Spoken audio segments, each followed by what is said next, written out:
Welcome back to the channel, everybody. And there's been a lot of really weird stuff happening surrounding the Charlie Kirk situation. All of it coming from the FBI. I'm sure a ton of you are scratching your heads. I've seen a bunch of messages of, people saying the same thing now that the footage has come out of him actually fleeing the scene. Not obviously not having a 44-inch long gun with him that was supposedly somehow stored in the woods that they found. Just very odd inconsistencies. I don't know if it's incompetence or what, but it's leaving a lot of us scratching our heads. All right, so we're going to go through the footage of that, break it down, show it doesn't make sense from start to finish with the FBI here. And again, I want to say up front, I think that the law enforcement departments in Utah, I know they're working their asses off, nothing to do with them, but just the FBI, very, very odd. Let's jump into it. All right, let's start at the beginning. Okay, so yesterday, this was like maybe an hour or two after the events, and yeah, Kash Patel came out and said that they got him. They apprehended the person. He is now in custody. Turns out who they thought they had was this guy, which turned out to just be an old man with a pellet rifle in his truck in downtown Utah, because that's probably super normal. The FBI had to then walk that back and say, actually, we don't have him. We don't know who he is. Okay. Then, of course, this is the thing where things start to get very, very odd. And the FBI announces they found the weapon used in the woods mere hours after. They found it with shell casings, with engravings, all this sorts of different stuff. Here's the weapon.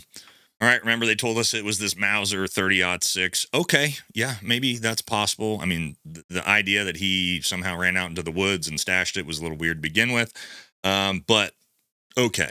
Right, but now we need to talk about how he somehow miraculously, and I don't really know where he had it. We'll look at the pictures here.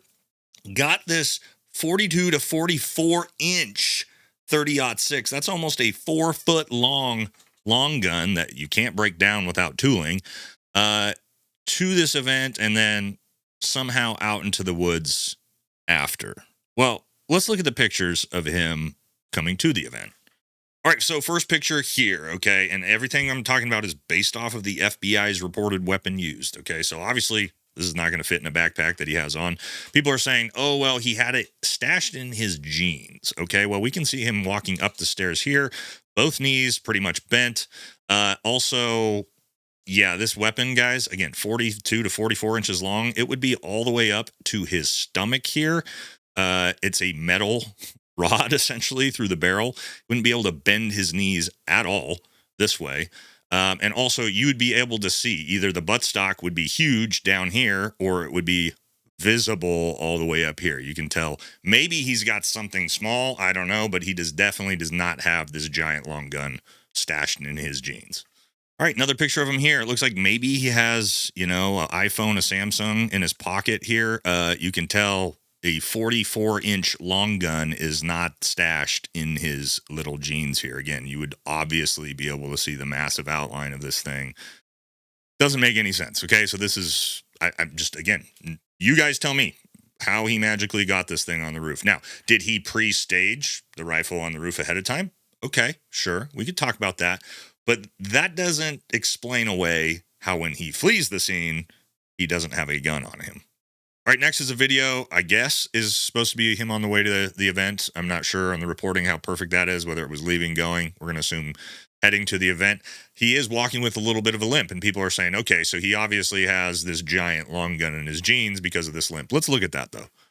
All right, so from far away, it kind of looks like maybe this could be, but we'll see as he gets really close, we can actually start to see how obvious it is that, I mean, the way his knees are bending, that there's no way he's got a 30-06 in his pants. All right, so a little awkward here, but let's wait until he gets close. All right, you can see, even though he's limping, both knees are still bent, especially here. You can see it there, right? Full bend in the knee, back and forth in both legs. All right, we'll back it up a little bit, watch it one more time, and again, you can actually see the knee bending enough to where it makes no sense for a 44-inch metal object to be in his jeans there.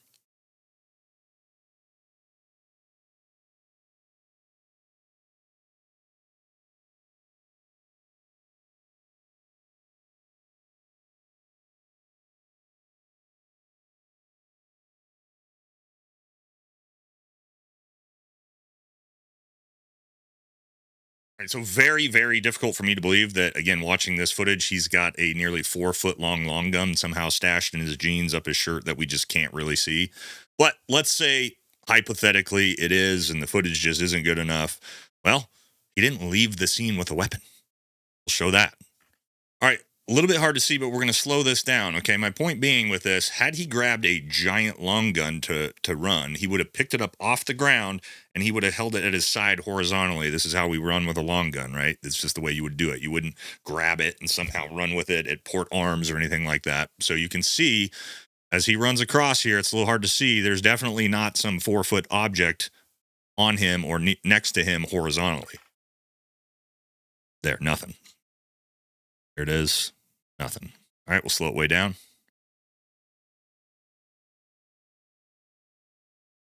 All right, we can see his backpack, but he's definitely not carrying anything long. So whatever he's got is either in the backpack or somewhere stashed on that roof. All right, and then him fleeing out the back is where we can obviously see that all he has is either a backpack or some type of jacket. There's definitely, people are saying he had this long gun wrapped in a jacket. Well, we're going to slow things down. We can tell that's not the case.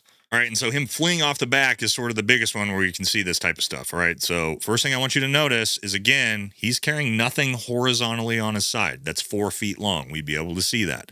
It's just a backpack, maybe a jacket. All right, we can see here, nothing horizontally being carried. Nothing horizontal. He places what looks to be a jacket down that's limp. Okay, as you can see here, got something right here that he's going to toss on the ground.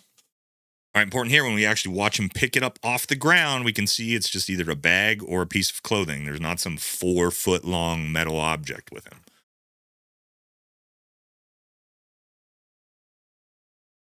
All right, boom. Picks it up. It's limp.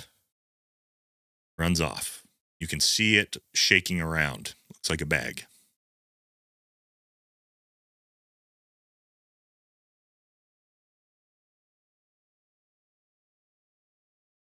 All right, we'll play it again. We'll slow it down. Obviously a limp object.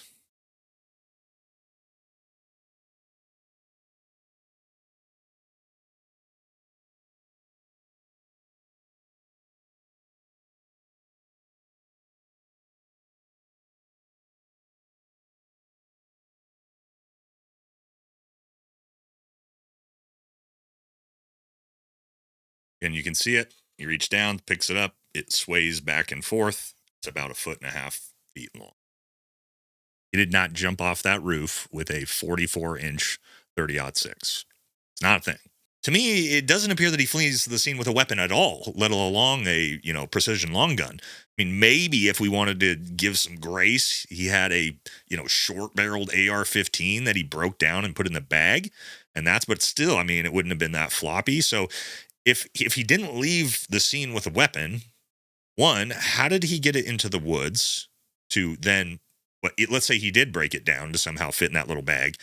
He put it back all together to then leave in the woods? This is very, very strange. But if we just think about it logically, okay, so he didn't leave the scene with a weapon. That means one of two things. He left the weapon at the scene, which would kind of make the most sense because you wouldn't want to have to flee carrying this giant gun where everybody would see you, right? Or two, he wasn't the shooter. Now, that'll get into some really weird conspiracy theories, right? I mean, which I've seen out there. And I'm not saying that this wasn't the shooter.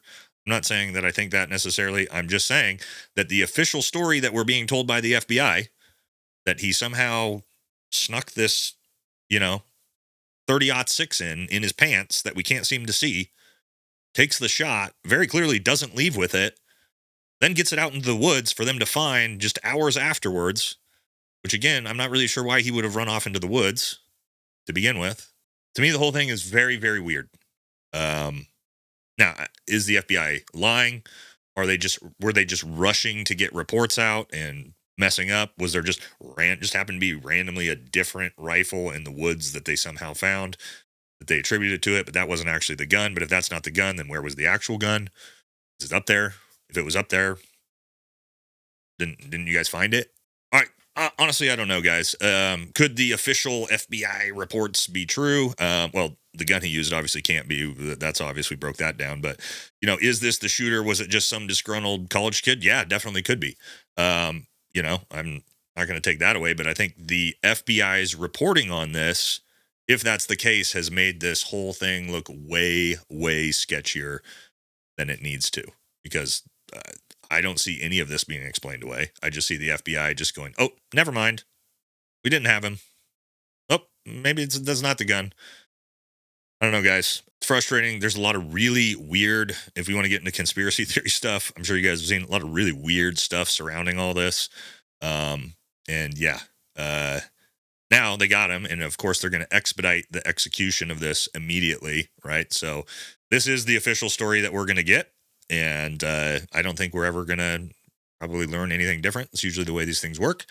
But I want you guys to let me know what you think. Do you believe the official FBI story, start to finish, this is exactly what they said? Or do you think, well, maybe the story's not exactly accurate. Maybe it's the FBI being incompetent.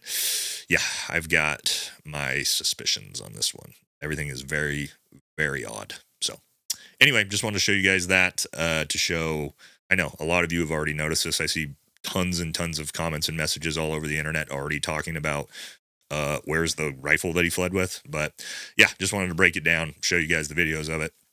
And it's going to be interesting to see where this story goes forward. So that's going to do it for this one. Catch you on the next one.